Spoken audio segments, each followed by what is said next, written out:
Welcome to the best of the Anthony Cumia Show. 1 hour of highlights from this past week. Comedy, politics, current events, and pop culture. All completely uncensored. We have such trust in the technology that's just given to us, and I don't know why we do. You see people get fucking screwed by it constantly. This is the story, today's story. Affair-enabling website AshleyMadison is compromised by hackers. Compromised. The mission's been dick and pussy mission has been compromised. Yes. My strange pussy mission is... We're going in. We've been compromised. We got to go get them all out there. Just a bunch of sluts in a building. We're not going to leave any hard-ons behind. The hard-on market has crashed. All of our boys come home. Dude, I think it's going to be... That is so fucking funny to me. It's because there's like that. Like the whole reason that AshleyMadison was to get rid of the fear of cheating. So you can do it confidently. The best part about this whole story is they're going to release. You told the website what your fantasies were. Right. So now you get to see all the creepy shit people were into. The profiles, the pictures, all of those things. These hackers said that they indeed hacked AshleyMadison. They got all the info. Then AshleyMadison said, all right, we have this full delete option.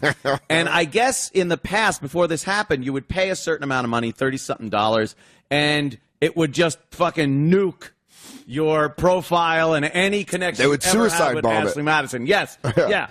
Well, now these hackers are going, that's cute, too, because that doesn't work. We got all this shit. There's no nuking it. So now AshleyMadison is saying, all right, well, we're going to give this to you for free if you want it. Nuke the shit out of it for free, which is they're just grabbing at straws at this point. They don't know what to do. This is... Like you said, it's supposed to be a safe way. Like-minded people. Hey, there's the wife that doesn't like the husband. The husband that doesn't like the wife. They want to keep their marriage. Let's hook up discreetly. And now some fucking, Dude, I guarantee some hacker was hired by a divorce lawyer.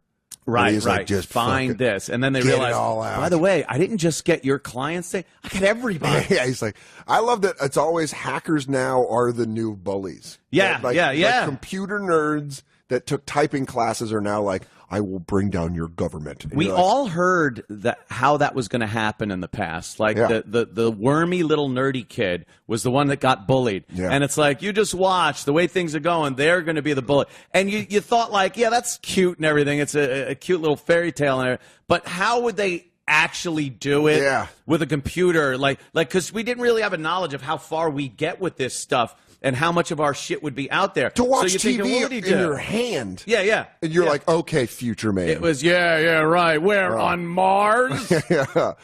And now they got all these hackers. They're probably going to have to do a reboot of Rambo with just a hacker. Because that's going to be that's the new soldiers. Hacker with and then a drone gets sent out. He never has to even get dirty. He can just stay home. Yeah, he takes his shirt off, and instead of them being impressed with his scars, it's all fat. It's just fat. Bed sores. Yes. And he's just wiping out people. They're all gone, everyone. He's just giving people's usernames. Yeah. You remember that? I didn't start this. Apple started this. He's just on a building top, and we want you to come home. He's like, you don't understand. You got a job washing cars. Just him melting the fuck down. Yeah. That's what it is. These new soldiers are just people that are going to be like, I can turn your machines against you. Yeah. That is Skynet shit. China's done it. They've hacked some of our government shit, and it'll only get worse as people get better at it. And China's that's the scariest. Yeah. Because they're just over there learning, not telling us what they're learning. Right. We're in the open. We're like, look at the new technology. Dude, I still think China is just people in like rice paddies up to their knees with the pointy hat. Yeah. And like, yeah. And then there's other things that's like, oh yes, we develop rocket, gunpowder. Yeah. And it's like, oh, this is cute. Leave them alone. Oh, and then guys, you realize, you're like, look, we have pocket watches. Yeah. A pocket watch? Pocket watch. Timer. That guy. That. That guy. But that's exactly how Americans view China. And China's like, keep going. Yeah, you just keep thinking that, and we'll keep fucking hacking your computers. By the way, keep checking in at every restaurant you go eat at. Yeah. We'll use that against you.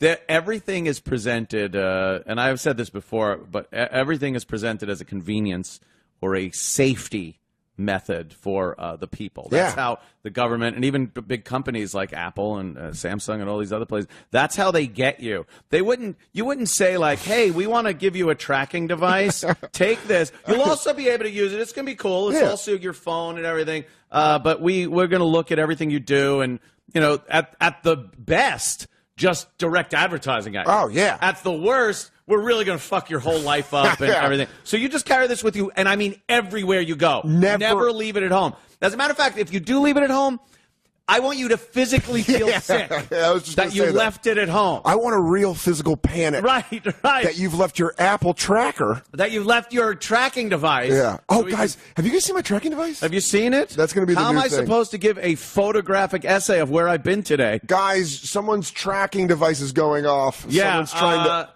Your tracking device. Your leash is ringing. Yeah. And we want it to be so ingrained in your life that you have a physical feeling when you forget it. That's the only way. And that's how it's done. It's not done by getting on these long 1984 Orwellian-looking lines and one step, two. That whole thing is really just that. That's that. They figured out how to do it without, and we crave it. We yell. Battery power. Don't have it. Battery power is like the new, like, my baby's sick. Yeah. It's like, my phone's down to 10%. My baby. Right. You're like, what the fuck? Imagine a serum in a movie, an old movie like a zombie movie or some kind of plague movie, where they had a serum, but you had to inject it every 24 hours. Yeah. That feeling of like, do you have a serum? That's how we are with, do you have a charger? Oh, my God. Do you have a, no, I need... Do you? Yeah. I'm at 2%. What do you have? A 4 or 5? Who? And then you're just judging people by their chargers now. Right. 4? Oh my God, you have a 4? What's wrong with your life? What is that? Do I talk to you? You're supposed to be below the ground, not above the ground. You like I was saying about the Orwellian scenes of having a tracking device put in and the people lined up. The government would have to tell you to line up with some consequence if you didn't. Yeah. And now, at the Apple Store, you want to be first. And how Orwellian does that? So hard. That store looks like I know, right? The glass. Yeah. It's like, hey, look how transparent we are. We're all geniuses. Yes. You're Come to the Genius Bar because you can't possibly know enough to take care of this yourself. Come here, little sheep. They're just fucking. While we're at the Genius Bars, like, this is what my new thing does. They're just shearing us. Yes. Like, it really is. We clamor for things that will, like, fuck us over. I love the progressive insurance thing that, we're going to we're going to give you a safe driver discount. That's what they call it. A safe driver discount by putting a module in your car that shows that you're a safe driver. It's like, no. It's a black box. Yeah, stop being so vague about it. We're not a fucking, we're not a Continental Airlines flight. So they're going to say like, well, you got a safe driver discount. Let me give you money. You think they're going to say that, but they're not going to say, oh, you were in an accident. Let's check when you stepped on the brake, how fast you were going to see if we even need to pay you. It says here also that you might have been drinking. So we're going to bring in a police officer right now. Yeah, let's bring the cops over. You're going to get popped for a Dewey when you didn't even get caught. Yeah, that easy pass again. Who wanted to? I remember laughing, looking at the line of people at the cash thing and just going, yes, and then you're realizing, oh, this is being used in court cases, and you've been from here to here. Why did you go here? And they have the picture of you from up in the tower where you're just driving normally. It's all there just as your convenience. Yeah, and the best part is like, I love that all of this tracking device and all this monitoring shit, that people still have the ability to be outraged when something like AshleyMadison happens. Yes. And they're like, can you believe that they took my private profile? Private information. You're like, no, man, you got caught. They took my private information that I put out on some digital fucking sparkly clouds. A thing that has been 18 million different things that I've looked at. One screen has changed. You have no idea where it went, who got it. That's another thing. No one knows how it works. No one really knows. Some people do. Some people have vague idea of how servers work and security. You don't know what the security method is for AshleyMadison. It doesn't matter what they say. You don't know, and that's just one thing. Everything else where you're putting this information, how many times a day do you input and then send your information out? You don't know where it's going, what the fuck route it's taking. Social security, address, phone number. All that shit. This guy on Twitter was a fan of, when I was on Guy Code, he like loved one of the model girls, and she like tweeted at me like, so funny. And then he tweeted back at me, he's like, hey, your website looks like shit. And I wrote, I don't give a fuck, buddy. I wrote something like, hey, it was something quick. And then he's like, oh, yeah? And he just flashes a picture of my home address, my phone number, and my email. And I was like, the fear. Yeah. I've had a gun pointed at my face, and I felt less fear than just like, because I knew the guy the guy with the gun would eventually leave or kill me. But this guy was like, he just put that up, and he's like, I got your attention. And I was like, sorry about that, man. I was just trying to joke around. And he's like, he pulled it, and I was like, I couldn't sleep. Let me tell you, I did the same thing to someone this weekend. Really? Yes, I did. You pulled up their info and put it on? Every bit of info, but I DM'd it to him on Twitter. See, but that's said, you good? You all right? Or you still want to just fucking be a dick? That's what I want to do to everybody. Yeah. But then someone did it to me, and I was like, I don't want to do that to you. That's fucking It was like someone watching someone get punched at a bar while you're talking shit, and you're like, hey, all right, we were just talking shit. Why don't you throw a fucking punch? And that's what he wrote back. He's like, dude, hey, I was just fucking around. It's like, no, that ain't fucking around. There's fucking. If I had to do that for everybody that was fucking around, I'd be in a, pardon me. That would be my job. Yeah. But every so often, if someone pisses me off. Just one more thing. It says here you live at 35 Riverside Drive. Now, your wife. I found some pictures. She seems like a rotund woman. It turns out her fantasy is to be sandwiched in between two ratherly large hung Polacks. Here's her AshleyMadison profile. Let me get that up for you, sir. I love that. Yeah, the Columbo for AshleyMadison. Yeah. There's no way. I've been faithful to my wife. Just one last thing. Well, Lieutenant, anyone could have put that information in. Don't give them any info. Stop feeding into them. I just can't figure out how the murderer got now. Well, elementary, Columbo, obviously. Just how about lawyer up, go home, and relax. That would have been a great episode of Columbo if someone just shut him down just with so much money and lawyering up. I'm lawyered up. Yeah. You have to speak to my representation. Yeah. Just one more thing. No, there is no one more thing, Mr. Columbo. We've talked to you. All right. So this is what they call a restraining order? You need to leave the deposition room, sir. I will have an officer escort you. I'm not allowed within 200 feet of you? Sir. Your client? We have served your papers. Please leave the room. Boy, this very program is hitting the road from July 3rd to August. What? July 1st? It literally says July 3 ST. Is that July 3rd? July 31st. The 31st. You forgot the 1 in there.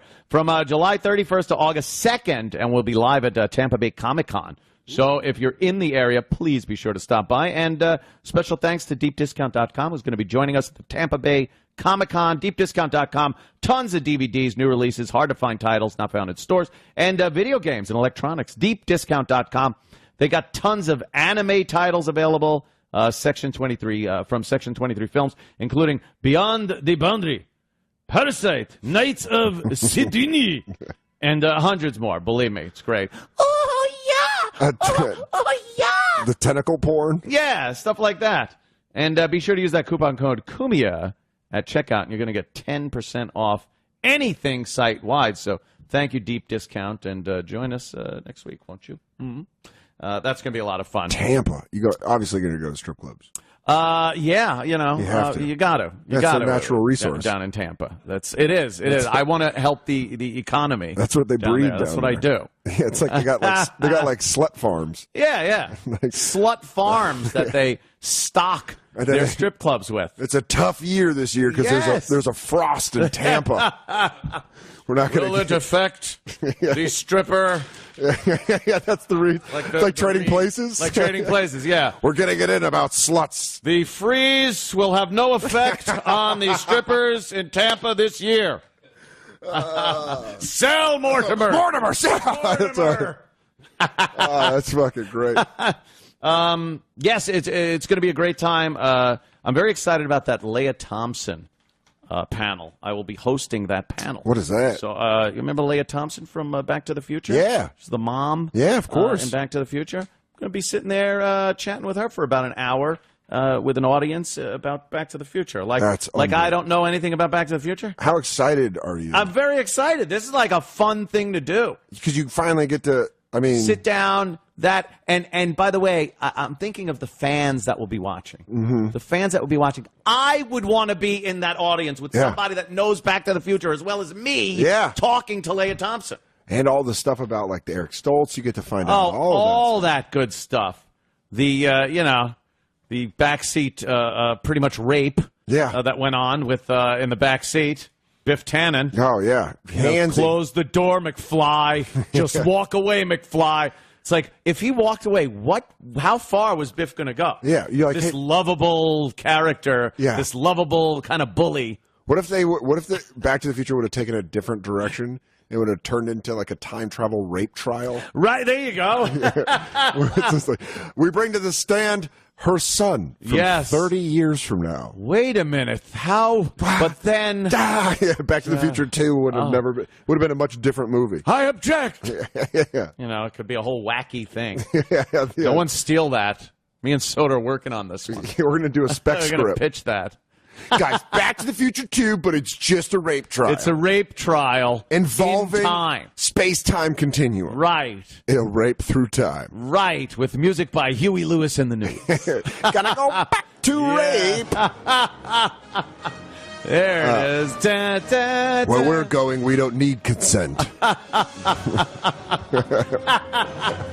to the 50s where you could just do shit like that. Yeah. Now, since he raped her in the 50s, but he's being tried in 2015, now there's that difference of a jury in the 50s just saying, well, she was asking for it. Yeah, now it's like, well, what was she? Was he wearing a specific type of cologne? Your Honor, she was just drinking blackberry brandy. It was all over the car and on her breath. She was also smoking cigarettes, and she had recently told him stories of how she parked with boys. That's the defense, and then the prosecution's of 2015. Like, yeah. Just some smart ass young half Indian, half like Native American. Oh, just comes in. I went through college because of this. I want you to know we are going to get you on every stipulation that you have had. And the defense can't even understand like that feminism. What are you talking about? Rights? Oh, well, women are protected by men. What's your whole court trial? You must understand that we did a rape kit back in time. Rape kit? And it matches specifically the DNA evidence that, yes, Biff Tannen was the rapist. DNA? Yeah. I don't even know what you're talking about. Whatever. Case dismissed. She was asking for it. It's the best of the Anthony Cumia Show. The Anthony Cumia Show airs live Monday through Thursday from 4 to 6 p.m. Eastern in glorious high-definition video, exclusively at anthonycumia.com. I want to show you something really special we had, right? Stacey gave me Duck. this. No. This is an amazing thing. This is like worth 10 Rolexes to me. I love this. Tell me about this. I love this. This is such a great event. Does it tell time? It's like a special part of me. Basically, it ain't worth one Rolex. She gave a special part of her to me. You know what I mean? I love this. Basically, I did an event where I spoke to people. I do eating disorder lectures, and I went to a place where people. It was a candlelight vigil. People were sort of. It was like a very inspiring event, but also people whose kids had passed from eating disorders. Jeez. And I spoke at this event. I made it funny. I made it good. But, I was a keynote speaker, and I got a bracelet, and I gave it to my, and I'm a little utopian in certain ways. Like, I believe that, I think if we just took a little bit more care of ourselves, and that's human responsibility. Yeah. I mean, I know it sounds just a little bit like expressing our emotions. I think a lot of this stuff would be less. Maybe, I think the family kind of bears some responsibility for you need a tighter family group, and it sounds so fucking 80s Republican family values and but there is equity, human connection. There is equity in the family, the traditional family, where the parents can notice if there's an issue or a problem with their kid, and maybe be a little more cognizant of what they're doing. Are they harming themselves? Are they harming other people? Is the potential there for something to get worse? Instead of just thinking everything's fine right up until they grab a fucking gun and start shooting shit up. I mean, anytime there's a shooting, that I know is some mental fucking patient that shoots up, God forbid, a school, an office building, or something like that, I sit there and just go, this now makes it 80 times harder on me, a legal, law-abiding gun owner that wants to exercise their Second Amendment right, because now I know the avalanche of politicians using it for their own purpose is coming down. Could it be like, I always thought, like, you know, you could have a great, both your parents could be great people, right? But for some reason, they could have Al Capone as a son. That could happen. It can happen. It can happen. But I gotta think, just as you're saying, a gay person, are they born that way? Conditioned, environment, nature, nurture, kind of a thing. That lunatic, that person that has it in them to mass murder, is it genetic? Or is it something that they did? Being raised improperly, abused as children, I know. like that is something that needs a family unit. You look at Klebold and fucking what's it out in Colorado, I know who you're Littleton, about. Colorado, Columbine, and they apparently had their parents. They lived in a nice fucking thing, and yet the parents totally had no clue that they were raising fucking mental patients. They had no clue, right? Homicidal, suicidal maniacs. That when you look at a situation like that, you got to think, what the fuck were these parents doing? Psychos are the best liars. That's why they covered them. No, I think the parents. My mother was up in the heat. My mom was totally up in whatever I did. Like she always looked in my room. She was like, "What are you doing, Stacey?" I mean, That's something. and I hated it. We called her. Of course you did. But I love her to death. I mean, but I wasn't doing anything bad, But if I was, she would have caught it. She never missed a beat. My mom. Right. Like she knew, like if I was with a boy and I shouldn't have been. She knew if I was with bad people. Like she knew. Like she once came to Seagate in Brooklyn because I was with these guys that were doing coke, and she came in her car at like 12. No. I was like 14 years old, and she's like, "You get in the car right now." I was like, "I'm so embarrassed." But the mother fucking that was my mom abducting the child because but your mom did the because my friend Robin told on us that we were with bad boys. Good. Were you ever friends with her again after that? No, I was, and we're still best friends. But she knew we were doing bad things, and you know what? I was that close to doing cocaine, and I didn't do it. Oh Good. man, what you missed. A lot of fun. Well, at that age, I'm kidding. At that age. But at 14 and a half, you shouldn't be doing cocaine. No, you should probably not. Or giving hand jobs to two guys at once. Anyway, that was back in the day. Cocaine's probably a little worse than that. Right. So my mom saved me from a lot. So, but no, I mean that was my mother. But thank God it was like that. You know? Yeah. She got in that fucking car and she got me. You know. And that's like the important thing. And I think when we start, and it sounds overly conservative, and I'm not. I'm not a conservative. I'm not a fucking right-wing nut. But there is a value in a tight family. It doesn't have to be a mother and a father. It could be I'm two moms, or it could be a very good brother, or something like that. Or it could be someone. Obviously, I was raised with my mom. She worked very hard. My dad was out in California, so we spent many years. She was raising me, my older brother, and my younger sister, and did a great job. I mean, we are a very tight family unit. That's important. We do anything for each other. And over the course of the years, if one of us saw the other one was kind of making a mistake, we would, comment on it. Whether we'd tell each other to go fuck themselves or think that was, obviously I could have been instructed a little more, a little more tough love in the fact of when I got married. I wish my brother would have knocked me out and taken me in the trunk of a car miles away. Was that a mistake? Was it a mistake? Was that a big? Was that a mistake? I'm sorry. I feel horrible now. How long ago was this? I feel like crying like Frosty the in Snowman now. Yeah, believe me. I was married in 1990, and it lasted till 99. Wow. Well, it was 9 years of something. It was 9 years of living hell, is what it was, of shit. The only thing that kept me going was the radio career. Because like by 94, 95, I really started getting into radio. And then also the bands that I was in.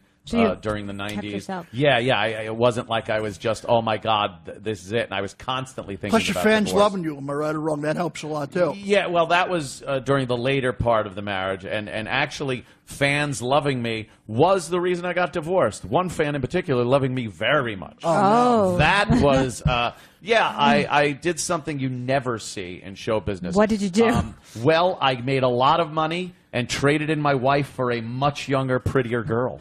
Oh, wow. You never see it happen. I know. It's shocking. I never saw that. That's like very unheard of. Yeah. Tony Randall. Tony Randall did the same thing. No, it was one of those. But so 9 years, but it was the marriage terrible. Sucked. It sucked. But you stayed in it for 9 years. Something kept you in the marriage for 9 years. Yeah. Was it the sex? No. There's no sex by that time. It was, well, there were a couple of threesomes. Oh, okay.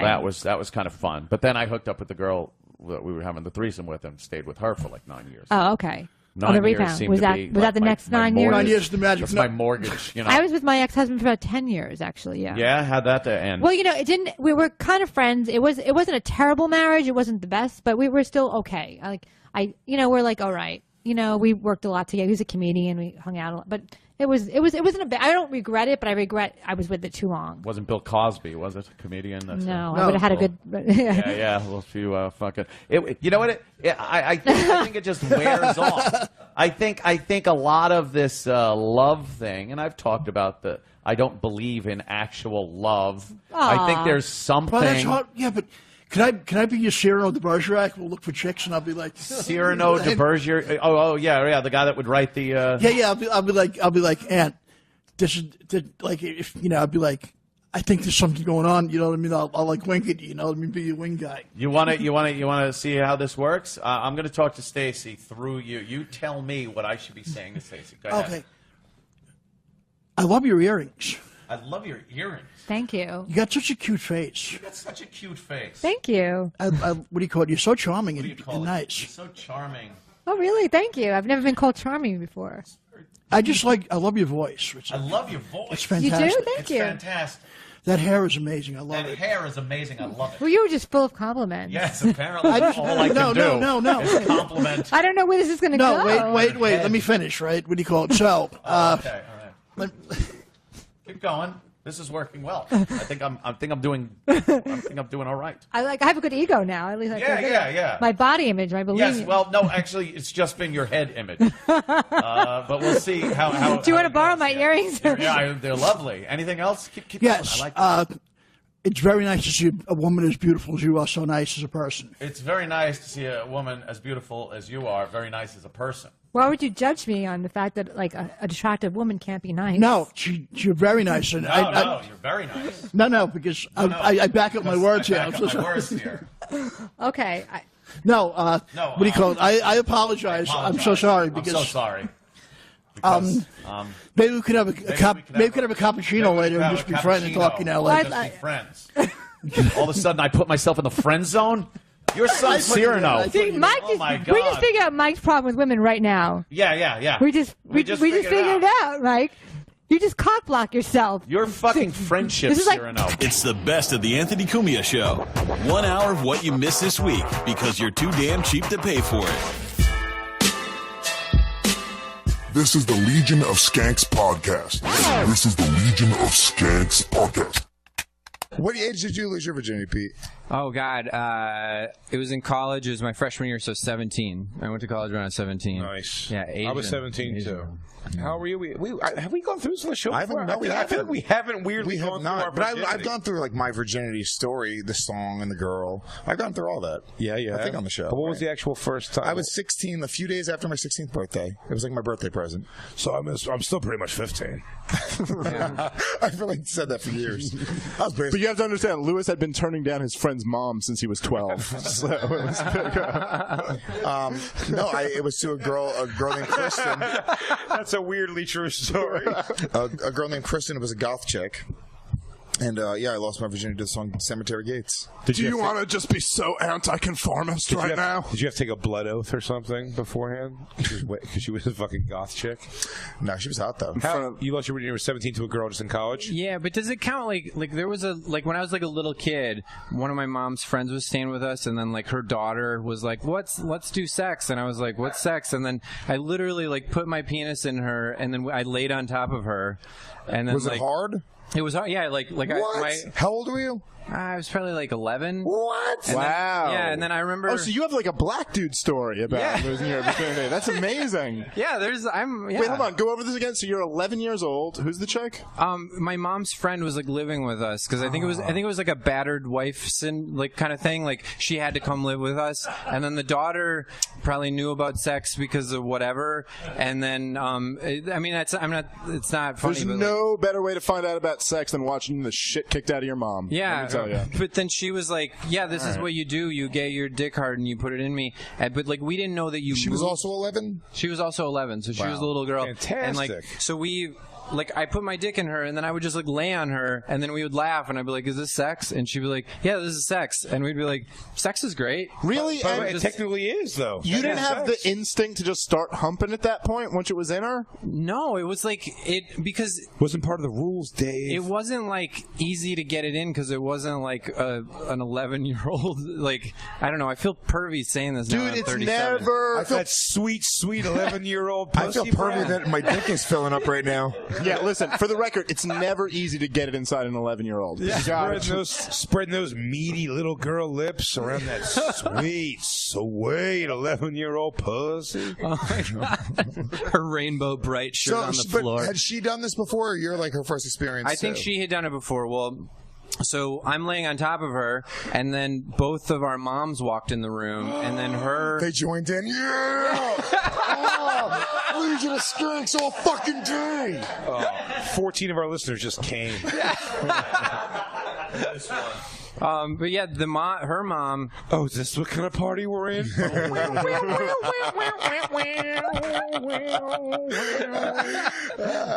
Save some of that for me.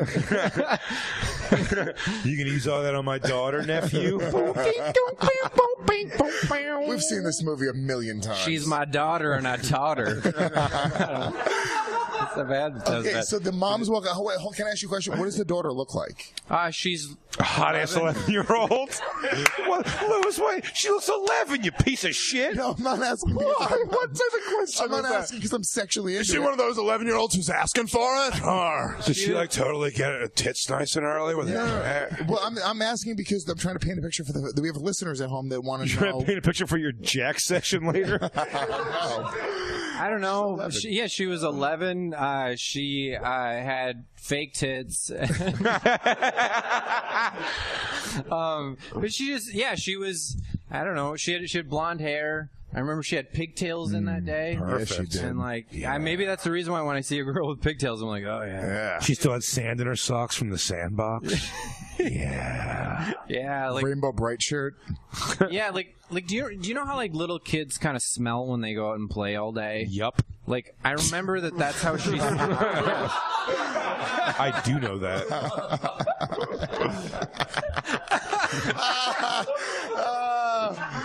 We're never going to get sponsors for this show.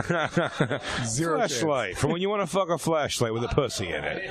Maybe like LegalZoom or something like that. Pajamagram. Yeah. Not only did we promote the LegalZoom, we are also their number one clients. Yeah.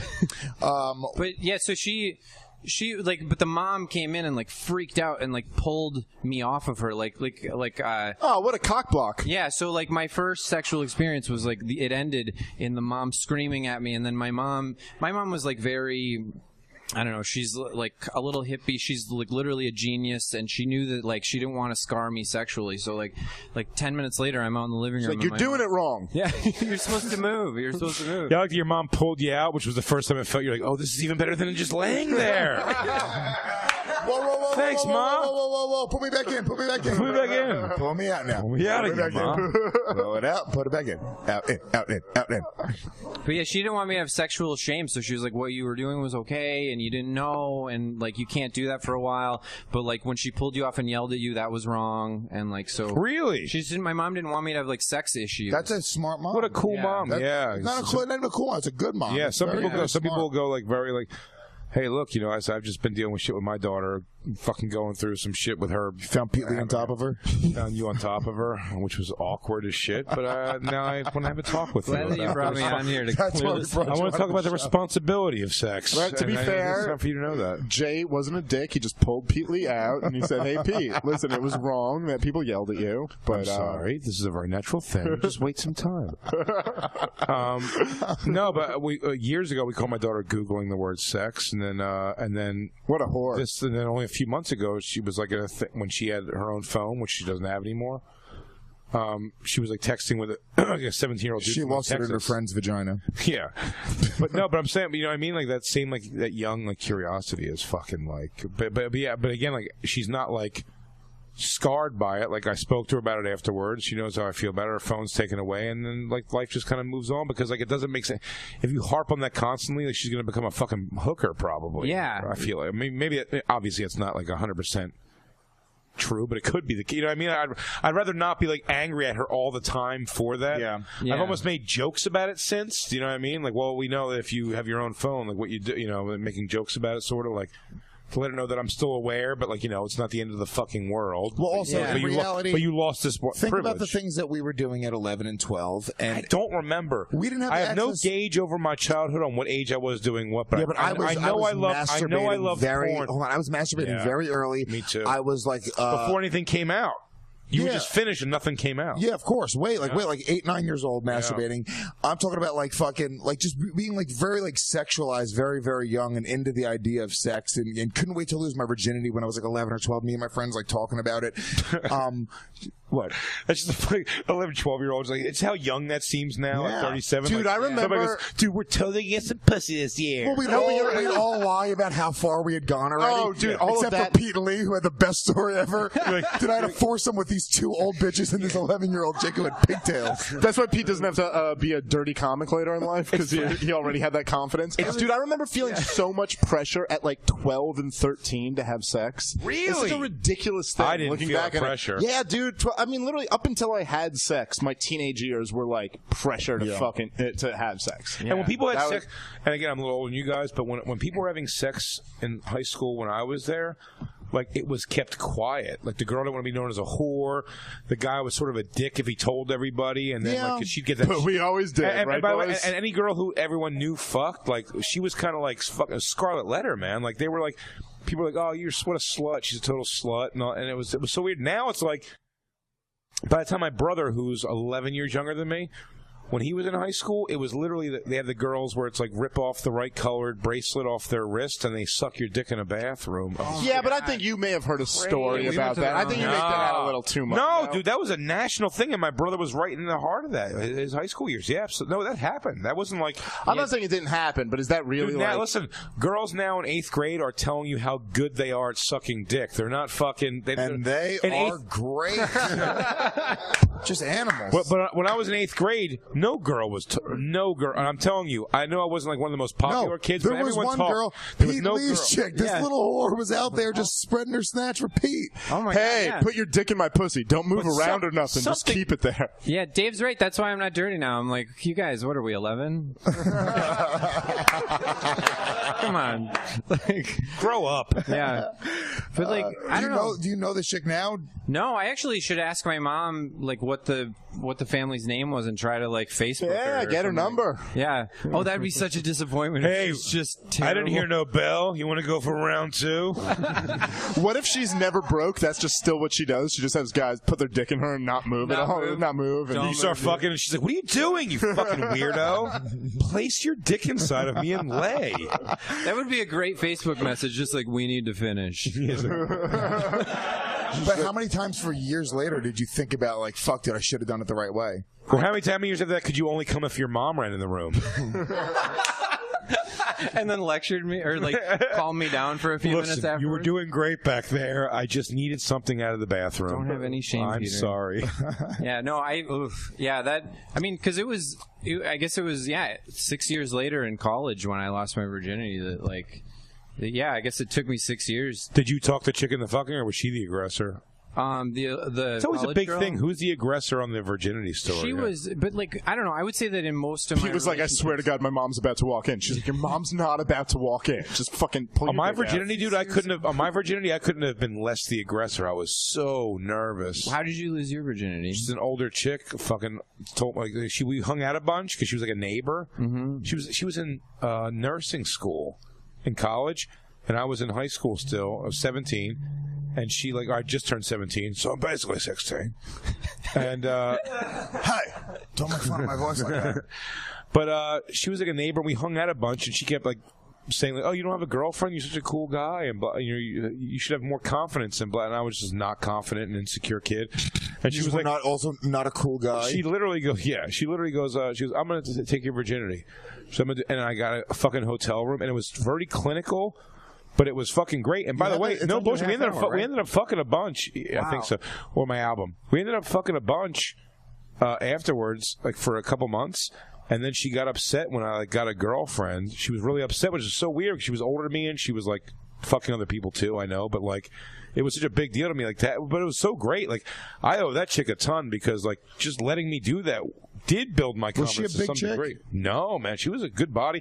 She was goofy. She was a Grateful Dead hippie chick. Okay. She wasn't amazing looking, but she was thin. I was a fat kid, so she was thin. She had a good body. She had nice titties. It was fucking amazing that she wanted to do it. Yeah. Her pussy smelled like summer concert festival. Oh, dude, total summer concert festival. Did she teach you how to fuck? Pretty early She on? talked me through it, and it was all. I faked coming my first time fucking. I didn't come. What did you? Hold on, give us your fake right now. No, but the fake. Block! Block! You block my card, blast you on your blast face. Get out now, whore. I am hosing you down. Everything I heard in porn. No, I wore a condom. I just act like I came. I like that your coming was Jamaican. Yeah. You bomba clot, Ross class bastard. Respect. Dude, I think such an interesting, I think I've mentioned this before on the podcast, but I just think such an interesting idea is the difference between the noise you make coming when you jerk off to the noise you make coming when you have sex. What is just for the girl? You know what I'm saying? The difference. Sure. Because I think I make almost no noise when I jerk off. All right, this is done. But have you ever made noise while coming, jerking off? Yeah, probably. And you fucking feel silly as shit. But I mean, I've really had some no. And you're if anyone was here, I would have held that back. But I really have I've definitely got the caught the fucking spirit while coming by myself. Did I just make a war noise? What was that? Have you ever made out with the air while you're jerking off? No, I haven't.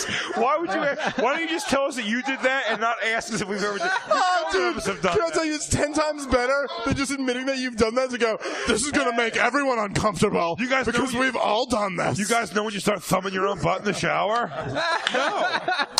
You start making out with the air. Oh, I'm about to make everyone get real. No, who would do that? I was just trying to catch you. That is one of the funniest things that I've ever heard. Now, let's back up. You make out with the air. You haven't made out with the air before? Never once. Yeah, get into the fantasy? Never once. All right. Now you're going to have to give us a little more than that, Lewis. What do you mean? What are you going to say? Let's say everyone had agreed. I watch porn. Pro or homemade, and I jerk off, and I come, and I erase my history. I clear my history. Has ever made out? Hold on. Anyone in the room want to? I mean, honestly, is anyone that? Because that's. Come on, somebody get on my side here. Robbie Bernstein? See Robbie the Fire. How about Ben, who's whacking off nonstop all Not the time? Not gonna lie, yes. Oh! Yes! There we go. You have the jerk-off habits of a fucking 23-year-old virgin. Hold on. Jay, I think we figured this out. That's how horny Lewis is. Okay? That's what it is to be a Puerto Rican. He is as backed up as a Jew who's 25 and has never had sex in his life. You know what? I just got a little insight into Lewis's mind for a second. All right. I think you guys have all done it. I think it's really funny that so many guys are like, I don't really even like to kiss, and you're like kissing when you're You're so romantic. Hey, I don't want to just jizz on you. Let's make this real. Come here. Give me a mouth kiss. I make love. Hey, mate, that was one of the most magical nights of my life. I make love when I masturbate. You do that, I can't believe Ben agreed with No, I have. I'm saying. Why? I don't always do it. What does it do? I don't know. I get into my fantasies sometimes. What's the fantasy? Where you start kissing Just the fucking air? making out with a fucking chick while you fuck her. But you're jerking What do you off. mean? What do you? I'm jerking off and I'm fantasizing about fucking a chick. Are you watching porn?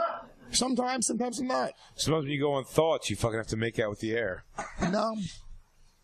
You're watching porn. Usually if I'm going on thoughts, it's because I'm fucking tired and I'm in bed and I'm just doing it dry and it's fucking mechanical. It's just first thing in the morning. My dick hurts afterwards. You have a laptop.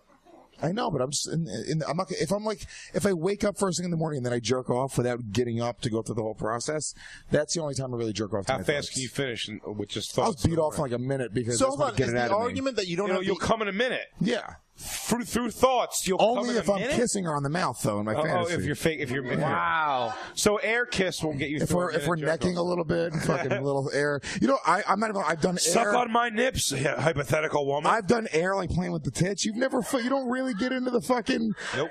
I do a whole pantomime type fucking. We're in a box. Is Louis trying to come, or is he trapped in a box like a mime? I love this. I need to get out of here. Do you know what's so funny Hey, about thanks for letting me come on your face. Then you do like you walk down the stairs, you walk down the fake steps. Then like 9 months later, he's like, "Hey, we're having a baby, imaginary lady." The Anthony Cumia Show. This is the best of the Gavin McInnes Show. Alex. That's not even in the same universe as his name. His nickname is Nero. His real name is Milo Yiannopoulos. Well, Alex? close enough. Alex? Alex, no, definitely not an Alex. This would explain something, Nero. Maybe this rat guy is a virgin because he wants some schlongs, and he's giddy around you because you're gay. Actually, he just tittered and put his hand over his mouth right now.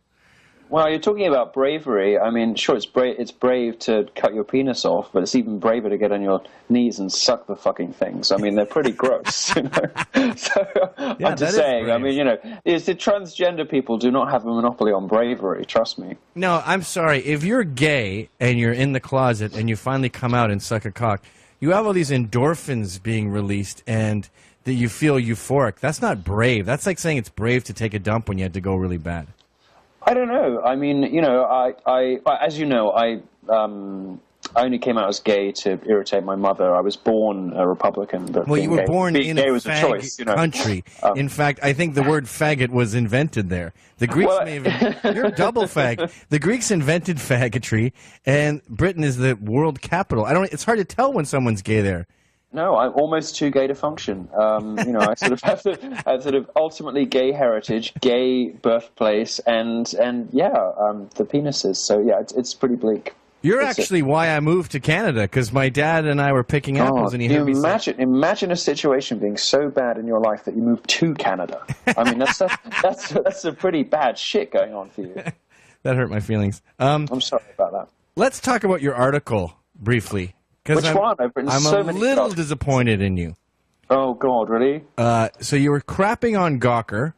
I was, yeah. And you rated their worst writers from the top 10 most terrible human beings. Yes, I did. And since you've done that, Nick Denton was caught behind the scenes via email saying, I forget the exact quote, but it was something like, these people are unemployable. No one's going to ever want to go near them. They're so toxic. Yeah. That has happened. That's something Greg Gutfeld's been screaming for years. But when you talk, you put Sam Biddle at the top of your list, right? I did, yeah. Why didn't you mention the fucking AIDS joke bitch who had her whole life flushed down the toilet? Oh, Justine Sacco. Well, I did link to Justine Sacco, but I felt like everybody knew so much about that case already that I would explain to them some of the other awful things that Sam Biddle has done. I think there's a link in there somewhere to Justine Sacco. It's on a link to, you know, atrociously hypocritical cunt or something like that. But you know, there's a link in there somewhere to Justine Sacco. Of course, she's by no means patient zero of the internet shaming phenomenon, but she was a good example of it. And certainly Sam Biddle has been, probably the most guilty out of everybody at Gawker. Indeed, we've learned today, I think, from sort of leaked I don't know, it was published. We learned today from a published statement from one of the Gawker execs that one of the management team at Gawker, this was given in examples of times previously when Gawker's management team had interfered with editorial. One of the management team, one of the senior executives, had wondered aloud in a board meeting why Sam Biddle still had a job, why he hadn't been fired. These people, once they leave Gawker, they leave the industry. I mean, where has anyone from Gawker ever worked? This is something. Well, this is why Gawker was covering the Pluto flyby so thoroughly and so carefully, because they were hoping to see previous Gawker writers who have been stranded on the surface of Pluto dumped there by Nick Denton's extraterrestrial ejection force, which is literally the only thing you can do with a Gawker writer after they've finished writing for that cesspit, is dump them on a planetoid. Just a malicious cesspit with no interest in any kind of long-term goal. Like I assume you and I have similar long-term goals, and that's just freedom and pussy, money, and weeds in our own ways. You want more cock than I do, but we both want ultimately money, freedom cocaine, and liberty for all. Yeah, sure, whatever. Flourishing in whatever way you feel is appropriate. Another guy you left out was J.K. Trotter. Now, I had lunch with him right after he got Razib Khan fired for being racist. And it was a wonderful post, and I read about this. And you know what was fascinating about him? What I found so instructive and so typical of this is, these sort of internet hard guys who will bitch and troll and ruin people's lives. You meet them. Well, my impression from your piece, at least, was that you meet them in a cafe, and they are in fact in real life these sort of sniveling weasels, barely capable of looking you straight in the eye, constantly sort of smirking and sniggering, and totally incapable of understanding the consequences of their actions. They absolutely know, or at least they feign total ignorance of what the consequences of their actions might be. I mean, it's difficult to come up with, reading your piece, it's difficult to come up with a better summary of psychopathy, of pure sociopathic obliviousness than the way you describe J.K. Trotter. Well, what shocks me about these people is they don't know they're like that. So, first of all, you're exactly right. You think of them as these weird, snarky, goth cokeheads who are maybe heroin addicts too, and just don't give a shit about the world and are going to be dead in a few days. And then you see them, and it's these hideously ugly beta male homos with cardigans on and desert boots, and they love the Wu-Tang Clan. And, I don't know why. Has Gawker ever employed a heterosexual?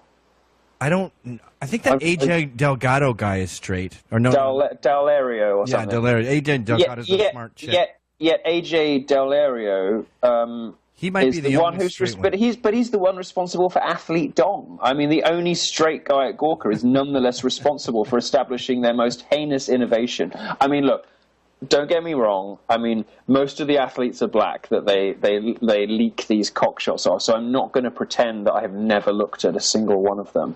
But I would be perfectly happy without this in my life, because I can always just, give a brother a call and have it in my face in real life. So, I don't necessarily need. Are you a top or a bottom? Do you need to ask that? I don't know. I think it's fairly. If you're a bottom and you're into black guys. No, it's like fairly a baby yawning down there. No, it's fairly. It's fairly obvious. No, I'm the girl. Yeah. Okay. Yeah, sorry. It's my only failing, actually. Most of my boyfriends have either been Arabs. I dated a Bahraini sheikh once who was great, and he used to tell me, it's only gay if you take it. I'm not gay because I'm the daddy. All this kind of shit, and you're like, yeah, honey, whatever. Buy me a watch. Destroy your ass. I mean, I used to live below an old gay, and it gives out. It just. Really? Did you just sort of hear at the middle of the night? There's just a sort of his sort of splooshing shit sound everywhere, and an ambulance had to come and take him to an old folks home. I heard every detail. He goes, "I'm throwing in the towel." And I knew he was gay because he hit on guys at movie theater. Like he'd say, "I went to see a movie there, and I want you to know you're a very attractive young man." And then next thing I know, the paramedics are taking away because his ass gave up. That's disgusting. There's interestingly, I can't tell you who it is, although I do know, but there's an MP, a member of Parliament in Britain, who's just been fingered by the police, as it were, for being a paedophile, and he's on the front pages of all the tabloid newspapers. Don't they love getting fingered? Well, and if you know anything about British politics, there are a few crucial details that will reveal to you who this person is. Everyone a pedophile over there? Well, no, I mean, you see, there's this great taboo against conflating homosexuals with pedophiles. And you're not allowed to say that, of course, these things exist on a spectrum, and that there is, of course, a huge disproportionate overlap between homosexual men and pedophiles versus heterosexual men. Well, that's the whole thing with the Catholic Church, because they go, these Catholic priests they're not fucking 2-year-olds, they're fucking pubescent boys. They're gays. Well, yes, they are. In many cases, they are gay. Although I'm reluctant to hear a bad thing about the Catholic Church. If it hadn't been for Father Michael, I would have earned a fraction of what I did in my 20s. The real problem I have is with all these people who suddenly remember they were abused 20 years later and suddenly decide that it was a problem. These are whinging, selfish brats. I mean, my God, it's really not that big a deal. It's, you can't let it ruin your life. So if somebody fiddled with you, so what? I mean, I wouldn't give nearly such good head if it weren't for my priest. Whoa! Oh! I just don't see the big deal. That's the Long Island version of that. Yeah, no, it's like you're doing a. So you know what my favorite joke is? You want my favorite joke? Sure. What do gay horses eat? Hey. Yeah. So you know this. It's the oldest joke in the world. No, I know, but I'm late to everything. So well, we talked about this with Galen Boffman, I think his name is. It's spelled weird, but he brought up that gay chastity is different than real person chastity, like a woman. So if a woman gets molested at 10, 11, 14. Yeah. The father wants to shoot him. If it's a gay 14-year-old, we haven't really sullied anything. This person is about to go off on a career of decadence. Of sodomy and eightsomes and stuff. Yeah. Well, I lost my virginity in a fivesome, so I have to tell you all the stereotypes are true. I have some sympathy with parents who think that. I have some sympathy with parents who have, who think that their child is effectively sullied already. So the local priest can do whatever he wants. I think sure. Does that make you horny? No, but you're the wrong race for me. I mean, maybe it would have. I don't know. Oh, if it was a nigger fart, would you be horny? Wow. Yeah, I mean, they said. Yeah. Oh, nigger fart is playing at Mercury Lounge. Is that a band? Is that a thing? No, that would be great if it was. You know what's good about this? We got to end it shortly, but we came to talk about Gawker. We ended up talking about much broader subjects like gays, and I feel good about that because. I talked to Jonah Goldberg about this once, and I said, have you seen this Alex Perrine human dust ball? Like, don't you just want to step on him? And he goes, I don't pay any attention to that world. I never criticize them or read any of their shit because it's beyond punching down. It's justifying their existence. And they're not worth it. They're just like STDs. They're just vile things crawling around our world that we want to avoid. And I don't share his view. I admire his discipline because, of course, the reason most of us read Gawker is it's quite funny quite a lot of the time, even those of us who have been on the receiving end of its bitterness. I don't share his view, and I don't share his view because I think that, for example, Jezebel is one of those crucibles of public opinion. It may not necessarily reach ordinary people living in Ohio. It reaches the elites, but it is the elites from MSNBC, Fox. These major networks never cite Jezebel ever. No, they don't, but they all read it. All the producers read it. And all of the people that the producers want to suck up to, and all the people the producers want to fuck, all read it. And I think it has a vastly disproportionate influence among the media elites. All of the Gawker verticals do in their various different worlds and disciplines. And I think although it's certainly true because Gawker has the reputation it does. It doesn't get cited on CNN. It doesn't get cited on Fox. But it is the root cause of a lot of problems. And I think, Jezebel in particular is one of the, has to bear responsibility for the situation we now find ourselves in, which is the worst state of gender relations probably for 100 years. Yeah, good point. There's never been worse relations between men and women. Certainly not since the Second World War, and probably not for 100 years. And some of the intellectual basis for all of this, where people get the idea from in the first place, is places like Jezebel. I think their days have come to a close, but you're right. If we go back even a year, Jezebel's probably cost Terry Richardson $5 million. They've cost Dove Charney at American Apparel maybe $50 million. I mean, these cunts eviscerate the economy with their lies. This is what they do. I mean, you know, they are sort of ruthless, ugly, sociopathic shit stirrers, and they have no regard for newsworthiness, no regard for whether a target is worthwhile or valuable, or whether a target deserves to have their private life raked through the coals. This is what Gawker does. It's what the site is. Most people, when you talk to them about this awful story they published last week, sort of outing some poor guy for, you know, on a flimsiest of pretexts for soliciting the services of a gay prostitute, you think, well, how could ordinary people get themselves into the position where they thought this was an okay thing to hit publish on? What you have to understand is that 13 years of Gawker history have gone into this, have led up to this moment. That's what they are. That's what they do. That is what the site is there for. And I respect and I admire Jonah's discipline, but I can't join him in simply checking out of a huge and pernicious social phenomenon that I think deserves to be addressed. I really feel like you're both right. I think you were right up until this week. I feel like after your article and this imminent doom with the unionization, Gawker is, if it's not completely bankrupt, as far as ruining people's lives, I think we're going to see the end of that. They've just dug themselves into a yeah, well, the good news is the Hogan v. Gawker trial, which is now scheduled for October, I will be attending as a courthouse steps reporter with a camera crew, and I hope we'll be able to talk while I'm there, because it's going to be probably the most spectacularly exciting and ridiculous trial, certainly in the last decade. It's happening at Pinellas County Courthouse in just off Clearwater Beach in Florida, so it's going to be very, very exciting. Trial has the potential. It's not in New York? No. Well, the reason it's been filed in Pinellas County, which is where Hulk Hogan lives, of course, on Clearwater Beach you have the Hulkamania store, so I'm looking forward to getting kitted up with a handlebar moustache and a T-shirt I can rip off when he wins.